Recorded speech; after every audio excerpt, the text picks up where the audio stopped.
উন্নয়নের বিষয়ে। বিসমিল্লাহির রহমানির রহিম। আমি প্রথমেই ধন্যবাদ জানাই আমাদের মাননীয় সংসদ সদস্য মাধবপুর সোনারুঘাট ৪ আসনের জনাব সৈয়দ মোহাম্মদ ফয়সাল সাহেবকে। ওনার অনুদান,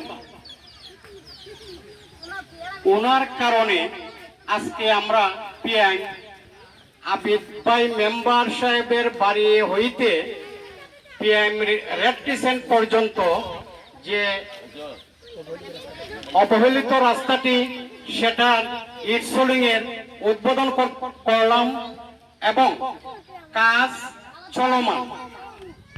আমি সাথে সাথে ধন্যবাদ জানাই গণপ্রজাতন্ত্রী বাংলাদেশ সরকারের মাননীয় প্রধানমন্ত্রী শহীদ রাষ্ট্রপতি জিয়াউর রহমানের এবং পরপর তিনবারের প্রধানমন্ত্রী বেগম খালেদা জিয়ার সুযোগ্য সন্তান আজকের প্রধানমন্ত্রী বাংলাদেশের আইকন জনাব তারেক রহমানকে।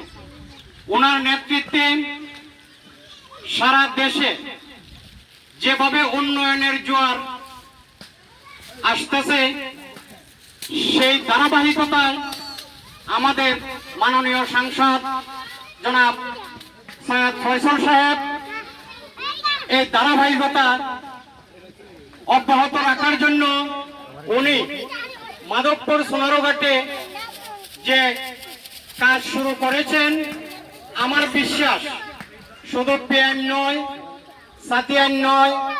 সাতিয়ান ইউনিয়নের প্রত্যেকটি গ্রামের আনাচে কানাচে যত রাস্তাঘাট আছে, স্কুল কলেজ মাদ্রাসা মসজিদ মন্দির, প্রত্যেকটার ধারাবাহিকভাবে উন্নয়ন চলে আসবে ইনশাআল্লাহ। আমি বিশ্বাস করি শুধু সাতিয়ান ইউনিয়ন নয়, মাধবপুর উপজেলার প্রত্যেকটা গ্রামের আনাচে কানাচে ওনার উন্নয়নের ছোঁয়া লাগবে। শুধু মাধবপুর নয়, সোনারুঘাট উপজেলার প্রত্যেকটা গ্রামের আনাচে কানাচে ওনার উন্নয়নের ছোঁয়া ইতিমধ্যে পৌঁছে গেছে ইনশাআল্লাহ।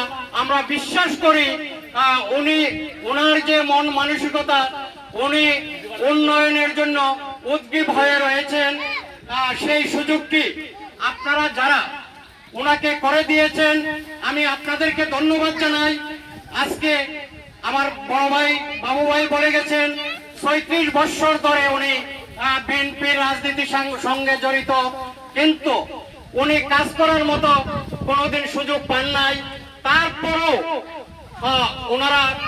ওনাদের ব্যক্তিগত তহবিল থেকে সাইহাম গ্রুপ অফ ইন্ডাস্ট্রির মালিক হিসাবে ওনাদের নিজস্ব ফান্ড হইতে বিভিন্ন এলাকায় বিভিন্ন অঞ্চলে ওনারা অনুদান দান করেছেন।